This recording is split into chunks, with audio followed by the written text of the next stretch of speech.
Jadi itu penyakit laten ya, melihat orang lain senang kok tahu melihat istrinya tidak senang. dan senang. Wah, itu kasus orang merantau dan yang tidak merantau supaya gak tersinggung. Saya memang sengaja mau memberi kajian yang ringan tapi bermakna, karena agama ini sebetulnya dimulai hal-hal yang ringan. Nggak ada ceritanya filosofi agama itu berat, karena jubilatil ukul ala qabulil haqi. Semua ulama berpendapat akal itu dipaksa untuk menerima kebenaran. Saya pernah ditanya seorang dokter, dia tanya gini, Papa, zina itu kan enak, kenapa haram? Lalu tidak enaknya zina di mana? Terus dia saya tantang, andai kan zina wajib kamu bingung, kok bisa? Kalau setelahnya terus tak suruh lagi kamu bisa, ya udah bisa. Akhirnya dia mikir ya, kalau wajib malah bingung, harus mengumpulkan uang untuk murder. Dan kalau dia senang seseorang tidak harus kesampaian, ya kan? Kalau kamu senang seseorang kan tidak mesti dia senang kamu, kan repot kan? Kalau seneng tidak mesti dia seneng kamu, atau nggak seneng maunya dibayarkan repot. Mendingan diharamkan terus tidak usah, kan enak malah. Tidur di kamar happy santai. Syukur-syukur itu terganti oleh sujud, oleh munajat, oleh kesenangan-kesenangan yang religi. Misalnya maling diharamkan ya enak. Kalau kita boleh maling malah digebuki orang malah repot. Barokahnya diharamkan tidak dapat pahala, tidak digebukin orang gitu. Sama, jadi perlu membuat argumentasi agama itu penting. Selama ini ada kesolehan-kesolehan amatir, itu yang sering saya kritik setiap saya ngaji itu, kesolehan apa? Amatir. Misalnya gini, kadang-kadang orang ngeluh gini, Islam itu repot, mau kebar gak boleh, mau bebas gak boleh, andai kan boleh semua kan enak. Pertanyaannya adalah, ketika boleh semua, apakah lembaga maksiat ini tidak ada aturan? Kan tetap ada aturan. Boleh pakai kalau bayar, itu aturan enggak? Aturan. Kalau yang cantik mahal kan aturan. Kalau khomer atau arak yang enak mahal kan aturan. Artinya gini, di tempat yang maksiat pun banyak apa? Aturan. Kenapa aturan di tempat maksiat kamu anggap kebebasan, sementara agama ngatur kamu anggap pengekangan?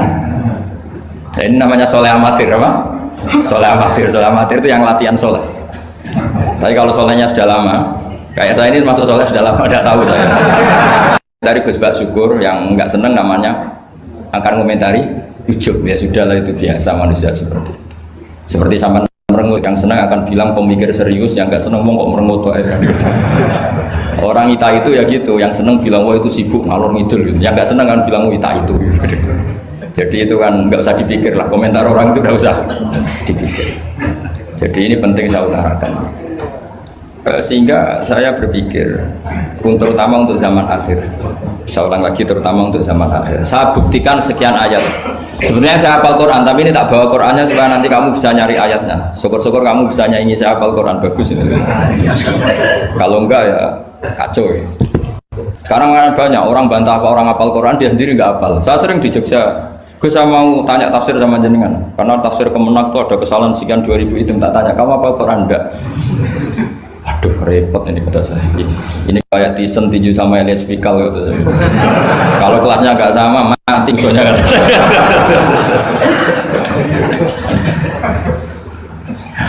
Karena bukan karena ini keangkuhan, tapi proporsional apa? Proporsional. Saya cerita yang ringan-ringan saja, sebagaimana sanad saya dari guru-guru saya ila Rasulullah SAW. Agama itu dimulai dari kesenangan, happy, farah kalau dalam bahasa Arab al-farah.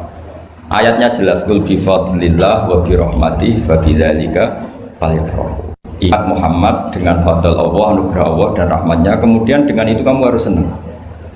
Sehingga dengan senang kepada Allah dan Rasul itu nikmatnya Masya Allah. Andai kan senang itu bisa ditakar, orang yang sedang tahajud menangisi dosanya plus menangisi nasibnya kalau di perantauan ini. Itu senangnya sama orang yang sedang dugem itu mesti kalah, mesti senang yang sedang tahajud. Karena orang-orang maksiat itu sebenarnya orang-orang susah. Kalau tidak susah gimana? Setelah itu semua ditanya senangnya di mana? Tidak tahu dia mabuk. Sementara senang kamu ingat betul tadi malam saya nangisi dosa-dosa saya, nangisi nasib saya, kemudian tenang karena kembali ke Allah, kembali ke Rasul. Itu luar biasa senangnya. Tapi masalahnya sekarang ibadah itu kayak ancaman. Kalau ada pondok mewajibkan tahajud itu santrinya itu sudah mendelik dulu. Kalau di masjid-masjid gini itu kira-kira diwajibkan tahajud, orang juga protes. Ini aliran sesat, sunat kok diwajibkan. Jadi agama itu banyak keunikan, tapi yang jelas saya pastikan kamu harus senang. Kata Rasulullah SAW tadi, salasun mangkun nafihi wajata halawatal iman. 3 hal ini, kalau 3 hal ini ada pada kamu, ada pada kita, pasti kita ini menemukan halawatal iman, manisnya iman. Yaitu satu, ayyakuna Allahu wa rasuluhu ahabba ilaihi mimma siwahuma. Bahwa Allah dan Rasul itu lebih Anda cintai ketimbang yang lain. Mencintai Allah itu nikmatnya Masya Allah. Caranya gimana supaya kita istiqomah ibadah? Anggap hidup kami itu sehari. Saya ini di Jawa, celok besar, tapi punya uang 200.000 itu ngira banyak sekali. Bukan banyak, banyak sekali. Karena saya ngitung hidup itu per hari. Karena aturannya orang soleh, sama tak ijazahi, pasti kamu gak mau. Karena kamu pecinta won. Pasti tidak mau. Syarat sahnya orang soleh itu harus nganggap hidup itu hanya sehari. Hanya apa? Wa'mal li akhiratika ka'annaka tamutu ghadan. Beramallah untuk akhiratmu seakan-akan besok mati.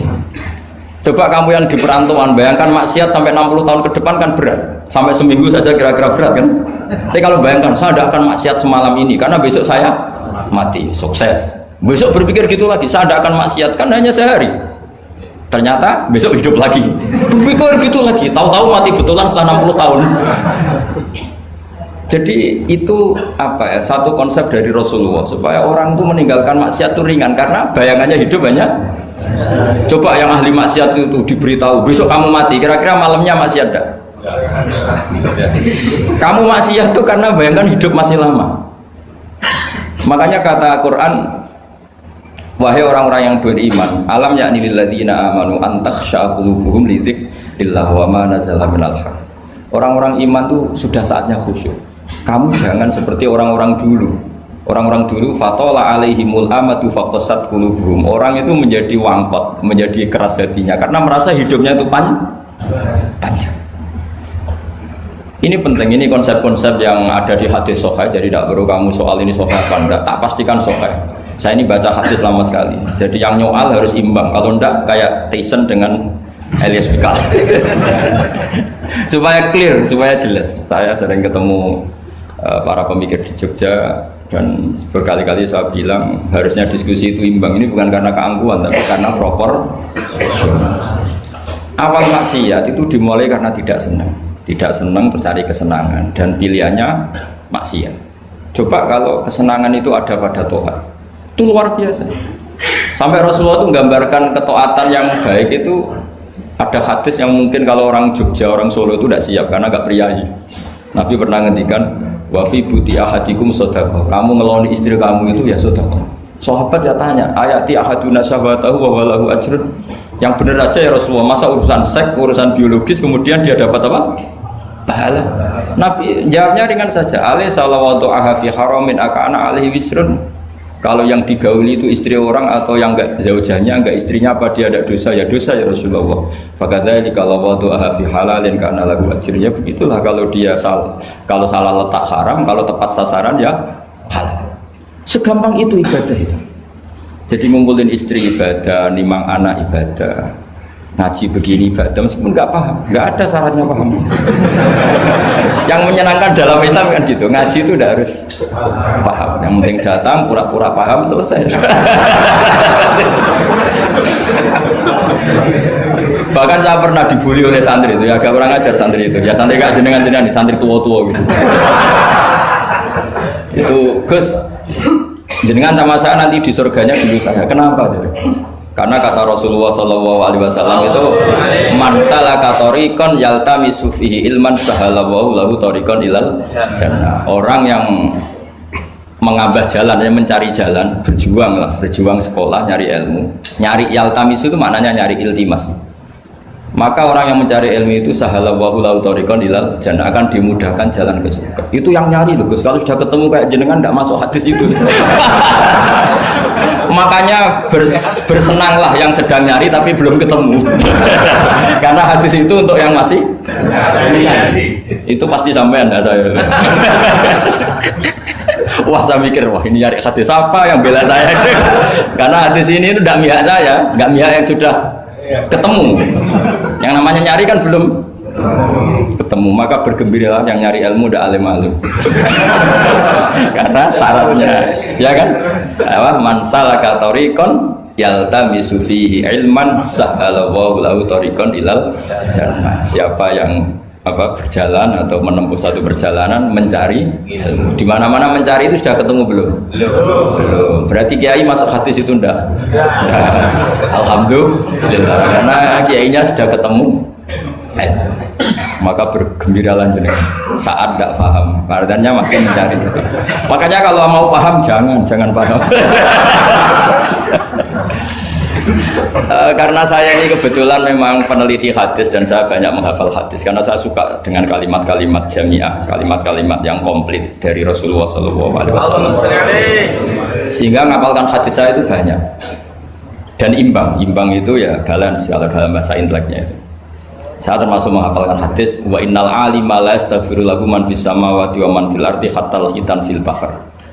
Sebagian riwayat wa inna mualliman nasi al khaira la yastaghfiru lahu man fis samawati wa man fil ardi hatta al-khitan fil bahr wa hatta an-namlatu fi juhriha.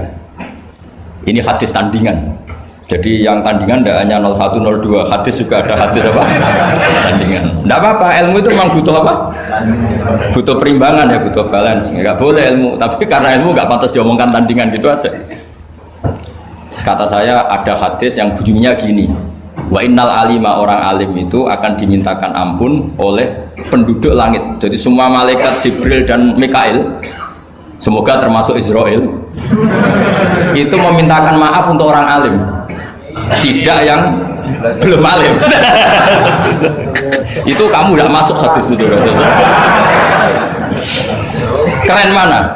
Wah sama kerennya Gus. Saya masuk surga, yang jenengan nanti juga masuk surga. Ya sudah, nggak usah geger ketemu di sana. Jadi ini penting. Nah sekarang problem Islam sekarang adalah yang garis keras pakai hadis-hadis garis keras untuk mengadili yang garis lunak pakai hadis-hadis yang garis lunak untuk mengadili hadis kelompok-kelompok garis keras. Itu tidak fair. Nggak fairnya adalah Islam itu kafah itu artinya konsepnya itu komplit, tidak boleh separuh. Saya punya sedikit ini yang agak serius, tapi tidak usah masukkan hati. Nanti kalian protes nggak bagus Israel itu. Begini, Abu Bakar As-Siddiq itu terkenal layinal janib, mutawadi, layinal janib, sahlal akhlak, namanya layinal janib. Orang yang sopan sekali, santun sekali, santun, sopan, terus simpatik, sangat-sangat simpatik. Namanya Abu Bakar apa? As-Siddiq. Tapi ketika beliau sudah iman, beliau iman itu kalau nggak salah ya kira-kira Saniyasnen atau ya Salisa Robiah atau berapa lah. Karena kalau dalam sejarah awaluman amanah itu sebetulnya Khadijah. Awaluman amanah mutlakon itu sebetulnya Khadijah. Awaluman amanah mutlakon bisa saja Sayyidina Ali, dan awaluman amanah mutlakon bisa saja Abu Bakar Siddiq. Saya sedikit cerita ya supaya tidak gaduh dalam sejarah. Ketika Rasulullah umur 25 itu, ketika beliau umur 20 itu Khadijah itu karena punya paman penginjil namanya Waraqah bin Naufal, itu sudah tahu kalau Nabi akhir zaman ya Muhammad itu, sehingga dia memerintahkan hulamnya namanya Maisarah. Maisarah itu nama cowok, nama lelaki. Ini perlu dicatat. Nanti kalau kamu tahu Maisarah menemani Nabi dalam perjalanan, terus kamu tiruah cari Maisarah ya. Maisarah itu nama lelaki ya. Lihat ya, Maisarah itu nama. Orang Arab memang lucu. Biasa nama lelaki pakai tak muannas kalau dalam ini Mas Rois ini bahasa gontornya itu. Kalau bahasa Arab biasa Maisarah lelaki, Tolha lelaki, Hamzah lelaki. Jadi biasa kalau bahasa Jawa kan enggak, soleh dan solihah, muslimin dan muslimat, pokoknya kalau ada tak itu manas. Soalnya bahasa itu agak harus, tapi tahunya baru gitu sudah bagus loh, bisa naik kelas. Akhirnya Maisarah itu disuruh Khadijah khusus untuk meneliti Muhammad. Dulu masih jangkar karena belum Rasulullah. Setelah diteliti di perjalanan ke Syam, mengikuti dagang. Semua keajaiban dan alamatun nubuwah itu ada semua, termasuk tuzilluhul ghamamah tuti'uhus sahai.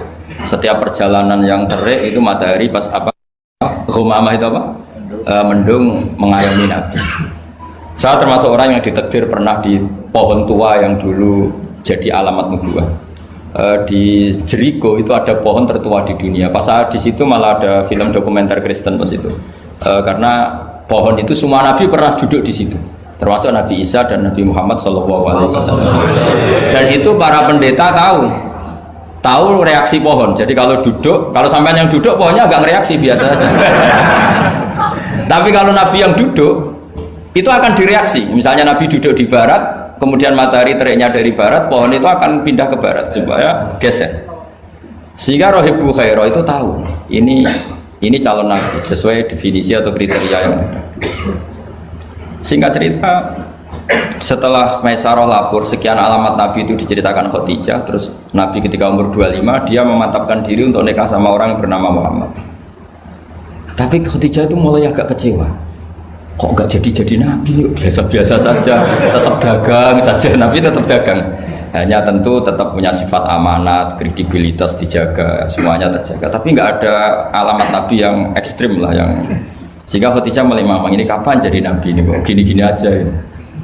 Nah pas umur 40 itu nabi ngalami yatahannas itu yata'abbad al-layali yadawatil adat. Kalau dalam Sahih Muslim disebutkan fakana yatahannasu fil ghar wa huwa at-ta'abbud al-layali yadawatil adat. Yang dikatakan tahannus adalah menyembah Allah di gua, menyepi, kemudian beberapa hari. Terus di hadis itu juga diterangkan wa yatazawwadu lidzalik. Perlu dicatat dulu tirakannya nabi itu ya bawa bekal, bukan terus kelaparan 3 hari nanti fata morgana yang dilihat. Jadi ini perlu dicatat. Kadang banyak orang tirakat gak makan 40 hari, gak makan 3 hari, itu malah bahaya. Karena yang dikatakan nur atau apa ternyata fata morgana karena lama gak makan. Jadi perlu dicatat di hadis itu jelas ada kalimat wa yatazawwadu lidzalik. Ya nabi ya normal bawa apa? Bekal. Jadi tidak lapar-lapar amal. Tapi tidak satu nampan kayak makan di atas tadi ndak ya. Kalau itu makannya orang kelaparan itu. Ya tapi bagus lah, saking hormatnya sama kiai makannya banyak. Apa ngetes kiainya? Kalau banyak ada kiai ini. Tidak tahu. Motifnya apa? Tidak tahu. Motifnya tidak tahu. Tapi husnudzon wajib. Panitia tenang saja. Kiai itu wajib husnudzon. Harus baca ini ya Muhammad. Nabi begitu fatwa. Sehingga ini penting sekali karena jarang orang mengungkapkan ini. Kenapa jarang mengungkapkan? Kemungkinan satu tidak tahu. Dua, karena kadang kiai itu ya manusia, Ustadz juga manusia. Kadang-kadang dengan tanda kutip itu ya pecundang. Dia ngomong yang dicintai pasar, itu yang saya sesalkan betul. Tidak ngomong yang dibutuhkan dalam khazanah Islam. Itu saya kecewa betul. Dan semoga mereka itu tobat. Enggak boleh seperti itu. Coba kita ini Islam mulai kecil, punya kiai mulai kecil. Kadang-kadang tidak pinter-pinter. Karena ayatnya itu terus sama. Kubu sebelah misalnya dalil ayat ini, yang ini terus gitu aja. Kalau orang sunat diceritain Nabi Ibrahim sunat 80 tahun itu pakai palu, pakai apa itu? Kodum itu kapak langganan ya. Kalau ada orang mati ya mesti kullu nafsin kalau ada orang nikah mesti faman rohiba an sunnati itu saja. Jadi umat ilmunya tidak tambah, ya sudah siapa saja yang nikah ya itu aja, yang mati ya itu aja kullu nafsin. Karena ya pasarnya seperti itu. Buat sekali-kali ada orang mati itu bilang, ayo pesta. Karena orang dolim ini sudah mati. Ngurangi beban bumi. Ngurangi beban apa? Syukurilah kematian orang fasik ini. Itu nggak disangoni sampai sudah ada disangoni dibenci keluarganya, ya enggak? Ya daripada gitu yang umum saja kullu nafsin maut. Kematian adalah mau'idhah, kafa bil mauti wa'idan. Cukup mati sebagai nasihat, ya ikut pasaran saja karena itu yang menghasilkan pasar. Tapi resikonya itu ilmu itu tidak tambah apa? Tambah. Ini kritikan saya, semoga ini membantu ya supaya ustadz-ustadz itu kalau ngaji itu mikir yang dibutuhkan umat, jangan permintaan pasar, itu tidak bagus. Saya datang ke sini juga bukan karena undangan. Saya yang bilang saya tanpa diundang pun datang ke Korea karena saya ingin sujud di bumi ateis supaya nanti keren. Keren betul, sampean tuh keren betul, sujud di bumi. Wah itu pol kerennya tuh, hebat. Kalau sujud di Mekah, Medina, di Indonesia itu kan wajar. Ini sujud di bumi. Jadi kalau kamu ditanya, saksinya siapa kalau kamu sholat di Guangzhou? Apa ini yang ini? Yang seru yang apa? Enggak yang lain yang GG. Guangzhou, siapa? Suwon. Sama lagi. Itu malaikat mesti itu apa itu? Parah lagi kalau ditanya, sujudnya di mana? Di kamar mandi. Karena kalau pas kerja kan hanya dikasih waktu berapa ini? 5 menit dan itu pura-pura di kamar mandi. Keren nggak? Keren. Jadi padahal bumi itu akan bersaksi yang dipakai tempat sujud. Itu paling keren mesti yang Korea. Apalagi yang pas kerja. Kalau di sini kan masjid masih normal. Kalau pas kerja kan di kamar mandi. Iya di pabrik ya maksudnya. Oh iya. Jangan yang priai yang itu, yang nggak priai itu. Di gudang ya? Di mana Pak? Sampai mesin ya? Ayo, mesin sebagai saksi. Ya bagus lah. Saksinya apa? Kubuta gitu. Yang jelas jangan kerja di pabrik salib. Saksinya apa? Kerjanya bikin apa? Ya, pas waktu sholat. Saksinya apa? Itu. Bisa berhadapan-hadapan itu saksi sama yang disaksikan. Begini ini intermezzo saja tapi betul. Jadi kemudian Khadijah, kembali ke Khadijah tadi. Rasulullah itu nggak bisa baca. Walhasil akhirnya ditakdir bisa. Saya mengatakan bukan karena belajar, ditakdir bisa. Karena syaratnya Nabi itu harus ummi. Ummi itu keibu-ibuan. Tapi Nabi itu uniknya begini. Justru beliau ngira itu malakul maut. Jadi pulang itu yarjufu fuadu. Dia gemeteran sekali. Nangis pulang itu yarjufu fuadu nangis. Terus bilang ke Khadijah zamiluni zamulini. Coba saya kasih selimut. Kalau dalam bahasa Arab itu boleh khitab sama perempuan itu pakai yang muannas sama khotoba atau pakai mudzakkar ghaib al mudzakkar mukhatab jamak tapi niatnya ahli. Jadi kalau orang Arab bilang normalnya kalau perempuan kan zamilini karena khitabnya satu yaitu Khadijah. Tapi Khadijah itu nama ahlun, nama keluarga sehingga dalam bahasa Arab juga boleh zamiluni apa? Pakai khitab apa jamak mudzakkar. Khadijah terus dikemulin. Di mana-mana namanya ketakutan itu ya dikemulin. Dan di mana-mana kalau ketakutan itu dari istri. Yang bayang di perantauan ya kalau ketakutan. Enggak usah lah banyak menyinggung orang. Pokoknya seperti itu. Sunnah manusia apapun hebatnya kalau ketakutan itu nyari istri. Jangan bahasakan nyari perempuan, nyari istri ya. Garisnya jelas ya. Kalau ketakutan nyari apa? Istri. Nyari istri apa nyari perempuan? Istri. Alhamdulillah. Bagi yang punya. Akhirnya dikemulin sama Khadijah. Ada apa? Oh saya tadi ketemu malakul mauti gini-gini. Khadijah tuh senangnya bukan main. Ini yang saya tunggu. Hampir saja saya putus asa. Takut kamu nggak jadi nabi. Terus tanya Khadijah, lalu sifatnya orang tadi kayak apa? Oh gini. Oh ya besok ikut saya.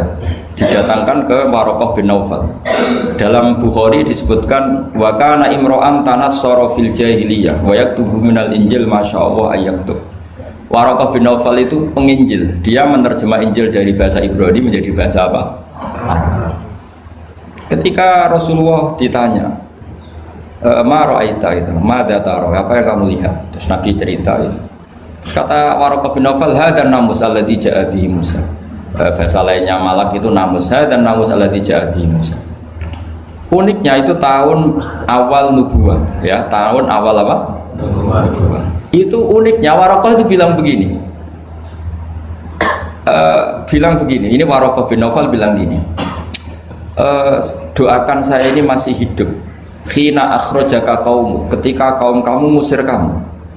Kagetnya bukan main Rasulullah, karena Rasulullah itu figur yang menarik, yang simpatik.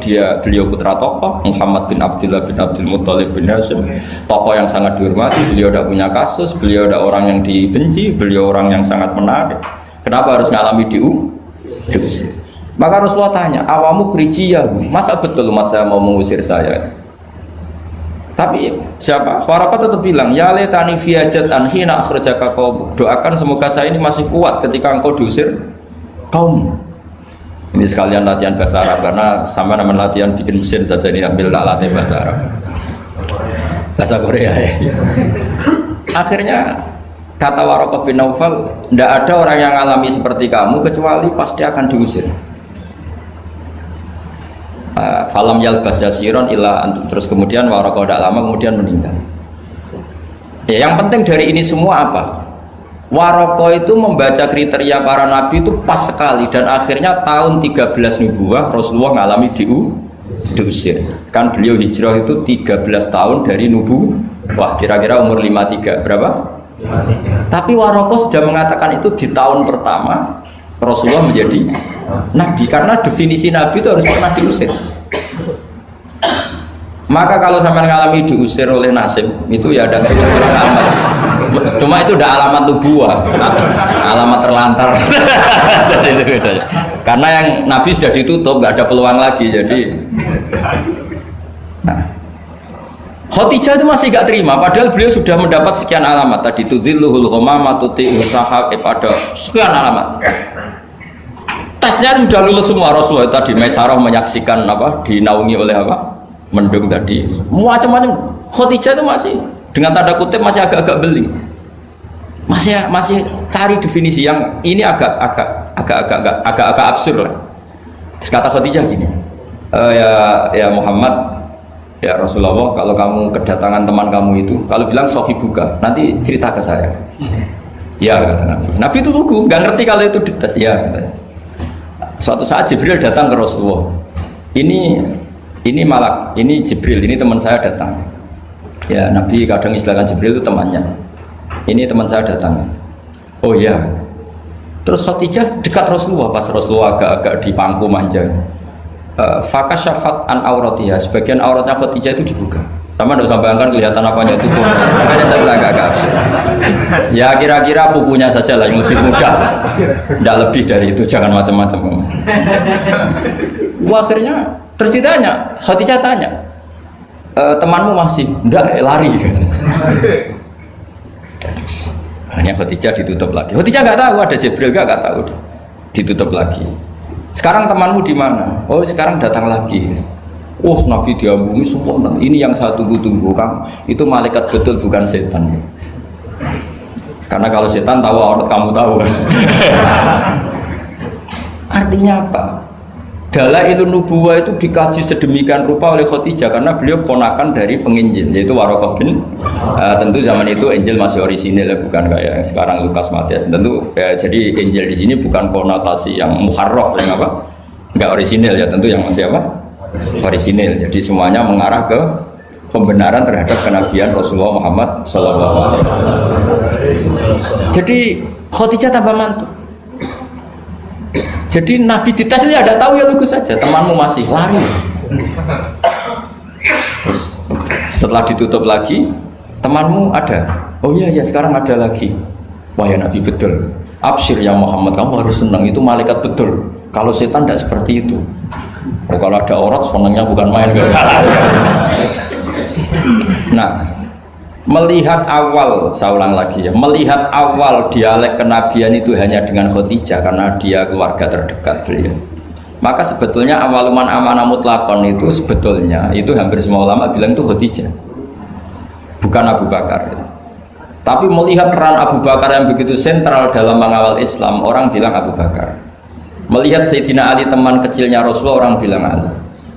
Sehingga berjanji itu, kitab berjanji itu, maulid itu kan sebenarnya kitab sejarah normal biasa, kitab akademik sebetulnya, bukan kitab mantra, kitab akademik. Beliau kalau ngendikan tuh awaluman amana minar rijal Abu Bakar, wa minan nisa Khadijah, wa minas sibyan Ali, wa minal mawali Zaid, supaya semua kelompok terwakili, semua kelompok. Karena kalau yang pro Abu Bakar dibilang awaluman amanah Khadijah itu merengut. Yang bener aja kayaknya Abu Bakar. Yang pro Khadijah kalau dibilang Abu Bakar juga merengut. Yang pro Ali juga demikian. Akhirnya di tengah-tengah awaluman amana minar rijali Abu Bakrin, wa minan nisa Khadijah, wa minas sibyan Ali, wa minal mawali Zaid bin Harisah. Pertama orang iman dari golongan lelaki tua, rijal lelaki tua, lelaki berumur itu Abu Bakar. Dari perempuan Khadijah, dari anak kecil Ali, dari mawali budak dimerdekakan. Jadi itu sudah cara bahasa Arab itu takbir itu redaksi yang agak-agak ngeles. Jadi seperti ginilah, pendiri masjid As-Siratal Mustaqim itu siapa? Yang pertama punya ide tentu sebenarnya yang pertama, tapi kan ide tok belum terrealisasi. Nah, nanti yang pertama terrealisasi pondasi juga pertama, tapi yang benar-benar mulai dipakai Jumatan itu juga pertama lagi lah. Supaya agak sensitif kita ini harus minta pertama semua, mau tidak mau kan kita harus ngomong awaluman bana hadal masjid si'a, tapi dulu belum ada ya bana ide. Wa awaluman misalnya pembalataan batu pertama waktu al-hijarah awalan ini, wa awaluman sing jadi imam ya ummu hadal masjid fil jum'ah ini lah yang sampean wa awaluman ngerameni ibu masjid. Sudah gak apa-apa, yang penting awaluman apa masuk kategori awal. Nah ini penting saya terangkan. Kembali ke Abu Bakar. Abu Bakar itu layyinal janib, orang yang sopan. Dan itu bagus, tentu sopan itu bagus, layyinal janib bagus. Tapi masalahnya Rasulullah itu dikepung preman-preman yang ganas, yaitu Abu Lahab, Abu Jahal, Walid bin Mughirah, Wa'il bin As, semuanya preman yang ganas. Bukan sekedar kafir tapi ganas terhadap umat Islam. Mereka penyiksa-penyiksa ulung, termasuk akhirnya ada yang mati syahid, awal syahidin fil Islam, yaitu Ammar bin Yasir. Tapi yang bapaknya bukan Ammarnya, siapa? Yasirnya, sama istrinya namanya Sumayyah. Makanya saya tadi ngaji di Masjid Ammar bin Yasir itu ngaji yang paling tidak guyon, karena masjid itu didesain untuk mengenang Ammar bin Yasir. Sumayyah disiksa sampai mati, ya Yasir juga gitu, sampai Rasulullah ngendikan sobron ala Yasir inna mu'idakum al jannah, sudah kamu sabar, kamu pasti nanti masuk surga. Bilal disiksa, tapi Bilal akhirnya aman karena menangi, diselamatkan Abu Bakar, bahkan menangi futuhat ya, beliau menangi apa? Fatwa apa? Saya pernah ziarah ke makam Bilal. Akhirnya apa Rasulullah? Ini kalau gini terus anak Islam orang-orang sopan tok repot. Beliau pas jalan-jalan ngerti Umar itu kalau ingin sarapan atau ingin punya uang, kalau ingin punya won itu harus tarung. Dan dia petarung yang ulung. Jadi kalau tarung itu menang, ya uangnya banyak. Barokahnya kalau tarung apa? Menangan dari gulat gitu. Akhirnya Nabi mikir, wah kalau yang Islam gini ini cocok. Karena kalau yang sopan-sopan tok ini kayaknya repot. Walhasil Nabi spontan donga, Allahumma a'izzal Islam bi Umar. Ya Allah, muliakan Islam ini dengan Umar. Enggak tahu apa bisa diganti a'izzal Islam bi Banser, enggak tahu saya. Karena kalau Banser sopan ya aneh, Banser kok sopan enggak jadi aneh. Atau pemuda Muhammadiyah kalau sopan kan ya jadi aneh. Masa pengawal kok sopan? Monggo nak badhe santai. Monggo. Ya enggak pantas-pantas. Oh, steril kan dulu. Pas pamret sopan, wah Pak Jokowi tidak jadi pidato karena yang salaman apa? Banyak yang minta buku banyak. Singkat cerita betul, karena Nabi yang berdoa itu di sebagian tarikh menyebut doanya Senin, Kamis sudah masuk Islam, hanya Senin, Selasa, Rabu, Kamis. Kalau kamu ya 30 tahun nah, mungkin itu saja tidak mesti ya. Akhirnya Umar itu Islamnya juga unik. Dia mau mencari Muhammad, masih jangkar, kalau manggil masih jangkar, belum Rasulullah. Mana Muhammad? Laqad soba, dia sudah keluar dari agama permanen ya oleh kaum jahiliyah.